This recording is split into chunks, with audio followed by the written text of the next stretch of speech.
दोस्तों, आप सबका हमारे एक नए वीडियो में बहुत बहुत स्वागत है। आज के वीडियो में मैं बात करूंगा कि अगर आप रेलवे टेक्नीशियन 2026 का फॉर्म भरने जा रहे हैं तो आपको, अगर आपका जो ट्रेड है डीजल मैकेनिक है, तो आपके लिए कौन सा जोन अच्छा साबित हो सकता है। इसमें आपका मैं जो जोन वाइज कितनी वैकेंसी है उस पर डिटेल में बातें करूंगा। इससे आप अपना जोन सिलेक्शन में आपको आसानी हो जाएगी। उससे पहले बता दूं कि इसका जो फॉर्म भरा जा रहा है ये 30 जून 2026 से भारतीय रेलवे की ऑफिशियल वेबसाइट से भरे जा रहे हैं। लास्ट डेट 29 जुलाई 2026 रहने वाली है। अब देख लेते हैं कि ये हमारे पास एक लिस्ट है जो कि डीजल मैकेनिक का है, जिसमें सिर्फ दो कैटेगरी है, कैटेगरी नंबर 2 और कैटेगरी नंबर 7 में ही ये लोग एलिजिबल होंगे। बाकी किसी भी कैटेगरी में, यानी कैटेगरी इसका मतलब है ये हमारा पोस्ट है, इस पोस्ट में ही आप इसमें एलिजिबल रहने वाले हैं।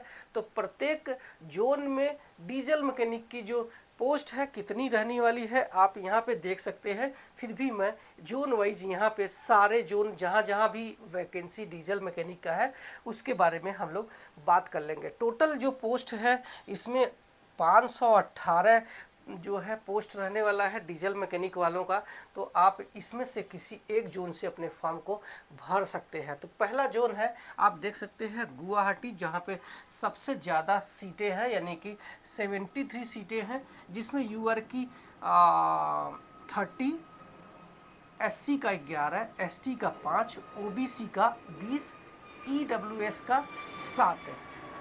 टोटल 73 सीट है और मुझे लगता है कि एक अच्छा ऑप्शन आपके लिए गुवाहाटी हो सकता है। एक तो सीट ज़्यादा है और दूसरे इसकी कट ऑफ भी कम जाती है, तो आप इसको अपने लिस्ट में डाल सकते हैं। चलते हैं दूसरे अपने जोन पर, जो है कोलकाता। आप देख सकते हैं कोलकाता में यूआर की मात्र 23, एससी की 13, एसटी का 6, ओबीसी का 15, ईडब्ल्यूएस का 7, टोटल 64 वैकेंसी है और ये एक हाई कट ऑफ वाला जोन है। तो मुझे लगता है कि कोलकाता में आपको अवॉइड कर देना चाहिए। नेक्स्ट हमारा जोन है सिकंदराबाद, जिसमें टोटल जो सीटें हैं ये तो 62 है, लेकिन यूआर की इसमें 19, एससी की 10, एसटी की 5, ओबीसी का 12, ईडब्ल्यूएस का 12। मुझे लगता है कि ये एक अच्छा जोन है। मेरी लिस्ट में पहले नंबर पर है सिकंदराबाद। आप इसमें ट्राई कर सकते हैं। ये दोनों जोन को अगर हम छोड़ दें तो सिकंदराबाद में ट्राई कर सकते हैं। इसमें आप देखेंगे कि कैटेगरी वाइज ज़्यादा फर्क नहीं है। अगर 11 सीट पहले नंबर पर गुवाहाटी में है तो यहाँ पे 10 सीटें हैं एससी की। एसटी की देख सकते हैं सबसे ज़्यादा सीटें यहाँ पे सिकंदराबाद में देखने को मिल रही है, तो आप यहाँ पे भी जा सकते हैं। ओबीसी का 12 सीटें हैं, ईडब्ल्यूएस वालों का भी 12 सीटें हैं, तो बहुत अच्छा जोन साबित हो सकता है। सिकंदराबाद आप सेलेक्ट कर सकते हैं। नेक्स्ट बात करते हैं मुंबई। ये हमारा यूआर की 19, एससी की 5, एसटी की 3, ओबीसी का 10, ईडब्ल्यूएस का 4 और टोटल 41 वैकेंसी है। तो मैं बोलूँगा कि ये भी एक अच्छा ऑप्शन है। मुंबई का कट ऑफ बहुत हाई नहीं जाता है और बहुत लो नहीं जाता है, मीडियम में रहता है, तो आपको मुंबई सेलेक्ट कर लेना चाहिए। नेक्स्ट जोन की बात करूं बेंगलुरु, तो यहाँ पे यूआर की 11, एससी की 10, एसटी की 5, ओबीसी का 5, ईडब्ल्यूएस का 4, टोटल 35 वैकेंसी है। तो बेंगलुरु भी आपके लिए एक अच्छा ऑप्शन साबित हो सकता है। जहाँ पे कम सीटें वहाँ पे कम कट ऑफ, ऐसा भी जा सकता है। तो मुझे लगता है कि आप बेंगलुरु भी सेलेक्ट कर सकते हैं। रांची की बात करें तो यहाँ पे 6 यूआर की, एससी की 15, एसटी की 5, ओबीसी का 3 और ईडब्ल्यूएस का 3। ये टोटल 33 वैकेंसी यहाँ पे रहने वाली है।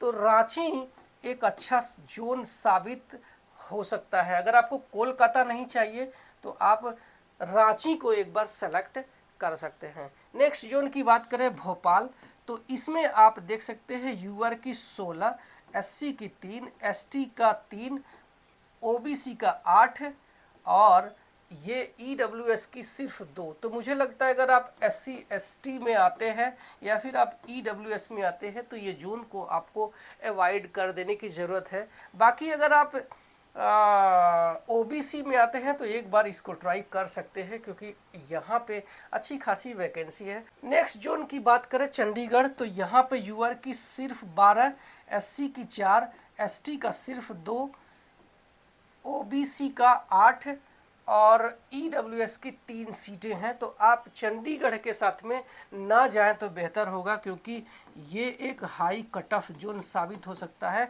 और सीटें भी मात्र 29 हैं, तो इसको आपको अवॉइड कर देने की ज़रूरत होगी। चेन्नई की बात करें तो यहाँ पे यूआर की 7, एससी की 7, एसटी की 9 और ओबीसी का 4, ईडब्ल्यूएस की 2, टोटल 29 वैकेंसी है। तो अगर आप एसटी में आते हैं तो ही आप इस जोन को सिलेक्ट करें, वरना इसको आप छोड़ सकते हैं, क्योंकि इसमें बहुत कम सीटें हैं।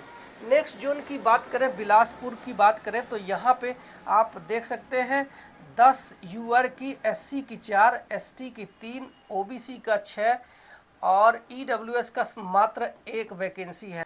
तो अगर आप ईडब्ल्यूएस में आते हैं तो ये जोन आपको छोड़ देने की ज़रूरत है। टोटल 24 वैकेंसी देखने को मिल रहा है, बाकी लोग ट्राई कर सकते हैं। गोरखपुर की बात करें तो यहाँ पे यूआर की सिर्फ 7, एससी का 2, एसटी का 1, ओबीसी का 6, ईडब्ल्यूएस का 4, टोटल 20 सीटें हैं। तो मुझे लगता है कि अब जो है इसको गोरखपुर को अपने लिस्ट से आपको हटा देने की ज़रूरत है।